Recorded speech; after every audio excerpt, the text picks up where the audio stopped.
আমন্ত্রণ জানাচ্ছি প্রবাস কণ্ঠ রাতের বুলেটিনে পাওয়ার্ড বাই মাইএনজেড ট্রিপ। শুরুতে জানাবো আজকের প্রধান শিরোনামগুলো। মালয়েশিয়ার ই ভিসা অনির্দিষ্টকালের জন্য স্থগিত ঘোষণা।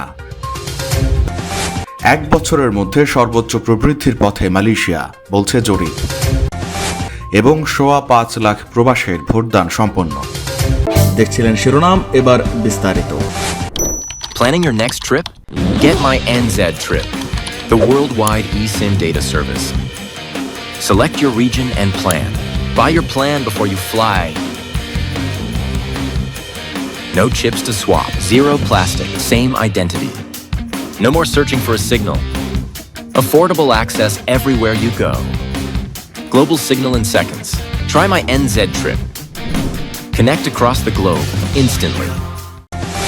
মালয়েশিয়ার ই ভিসা পোর্টালে রক্ষণাবেক্ষণের কাজ চলছে। এ কারণে আজ মঙ্গলবার থেকে অনির্দিষ্টকালের জন্য ভিসা বন্ধ ঘোষণা করা হয়েছে। মঙ্গলবার ঢাকায় মালয়েশিয়ার দূতাবাস থেকে এক বিজ্ঞপ্তিতে এই তথ্য জানানো হয়। এ বিষয়ে দূতাবাস জানায়, মালয়েশিয়া visa.imi.gov.my ওয়েবসাইট রক্ষণাবেক্ষণের কাজ চলমান আছে।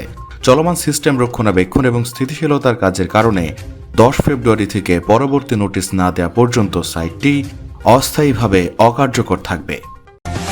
অভ্যন্তরীণ শক্তিশালী চাহিদা, বিনিয়োগ বৃদ্ধি এবং স্থিতিশীল রফতানির উপর ভর করে 2025 সালের শেষ প্রান্তিকে মালয়েশিয়ার অর্থনীতি গত 1 বছরের মধ্যে দ্রুততম গতিতে বৃদ্ধি পেয়েছে।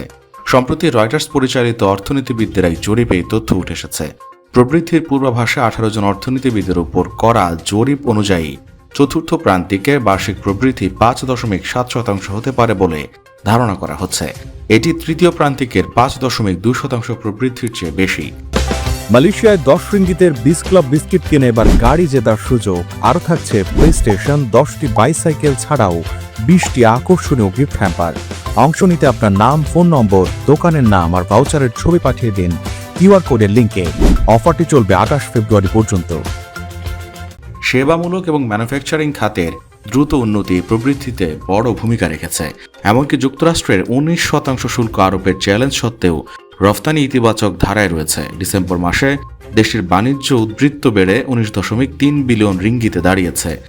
ওসিবিসি ব্যাংকের সিনিয়র আসিয়ান অর্থনীতিবিদদের লাবণ্য ভেঙ্কটেশ্বরন বলেন, মালয়েশিয়ার প্রবৃদ্ধি বর্তমানে সব দিক থেকে শক্তিশালী অবস্থানে রয়েছে।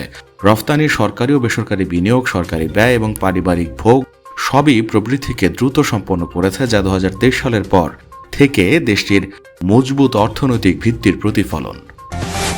আসন্ন ত্রয়োদশ জাতীয় সংসদ নির্বাচন ও গণভোটে ভোট দিতে পোস্টাল ভোট বিডি অ্যাপে প্রবাসী নিবন্ধনকারীদের মধ্যে ভোটদান সম্পন্ন করেছেন 5,12,916 জন ভোটার।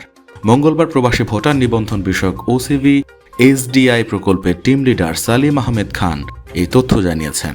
তিনি বলেন, আজ সকাল 10টা পর্যন্ত পোস্টাল ভোট বিডি অ্যাপের মাধ্যমে নিবন্ধনকারী প্রবাসীদের কাছে মোট 7,66,862টি ব্যালট পাঠানো হয়েছে। এর মধ্যে 5,28,233 জন প্রবাসী তাদের ব্যালট গ্রহণ করেছেন এবং 5,12,916 জন ইতোমধ্যে ভোটদান সম্পন্ন করেছেন। এছাড়া 5,02,487 জন প্রবাসী ভোটার তাদের ব্যালট সংশ্লিষ্ট দেশের পোস্ট অফিস বা ডাক বিভাগে জমা দিয়েছেন।